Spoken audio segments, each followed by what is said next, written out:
અંકલેશ્વર ઉદ્યોગ મંડળના નવા પ્રમુખ તરીકે વિમલ જેઠવાની વરણી ઉદ્યોગોના વિસ્તરણ અટકી પડેલી સાયકલ પુનઃજીવંત થાય અને પર્યાવરણ પણ સંતુલિત રહે તેવી અપેક્ષા. અંકલેશ્વર ઔદ્યોગિક વસાહતમાં લગભગ 1.5 દાયકા બાદ પરિવર્તન થયું છે. અંકલેશ્વર ઉદ્યોગ મંડળમાં એક સમયે મેનેજિંગ કમિટીના સભ્ય એવા વિમલ જેઠવા આજે પ્રમુખ તરીકે આરૂઢ થયા હતા.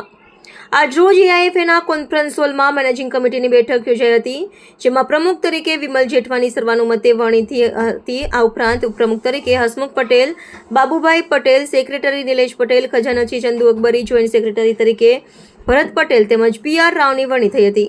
વર્ષ 2025-26 અંકલેશ્વર ઇન્ડસ્ટ્રીઝ એસોસિએશનની મેનેજિંગ કમિટીની આજે જે પ્રથમ મિટિંગનું આયોજન થયેલું હતું, તેમાં સર્વાનુમતે જે મને પ્રેસિડેન્ટનું દાયિત્વ સોંપવામાં આવેલું છે એ અમે નિષ્ઠાપૂર્વક નિભાવીશું અને આવનાર દિવસોમાં વસાહતને જે કંઈ બી અટકેલા પ્રશ્ન છે, એન્વાયરમેન્ટ હોય કે ટ્રાન્સપોર્ટના ઘર હોય કે હાઉસિંગમાં બી કોઈ પ્રશ્ન હોય, એના ચોક્કસ અવિરતપણે અમે સોલ્વ કરીશું અને આવનાર દિવસોમાં સૌ સાથે મળી અને એસ્ટેટનો સર્વાંગી વિકાસ થાય એ અમારા સૌ પ્રથમ પ્રયત્ન રહેશે અને વસાહતના તમામ ઉદ્યોગપતિઓનો અમને જે એક તક આપી એ બદલ ખૂબ ખૂબ આભાર.